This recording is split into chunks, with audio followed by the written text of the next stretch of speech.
દર વર્ષની જેમ આ વર્ષે પણ જામનગર યુવક કોંગ્રેસ અને એનએસયુઆઈ દ્વારા જામનગરની ઇન્ટર કોલેજ બોક્સ ક્રિકેટ ટુર્નામેન્ટનું વિનામૂલ્યે આયોજન કરવામાં આવેલું હતું.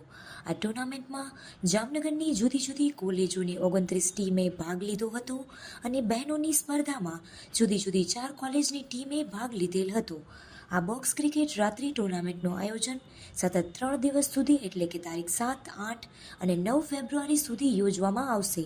આ ટુર્નામેન્ટનું ઓપનિંગ જામનગરના પૂર્વ સાંસદ વિક્રમભાઈ માડમ, શિક્ષણ સમિતિના સભ્ય આનંદભાઈ ગોહિલ, ચેમ્બર ઓફ કોમર્સના પ્રમુખ દીપેન્દ્રસિંહ જાડેજા, ગુજરાત કોંગ્રેસના મહામંત્રી સહારાબેન મકવાણા દ્વારા કરવામાં આવ્યું હતું.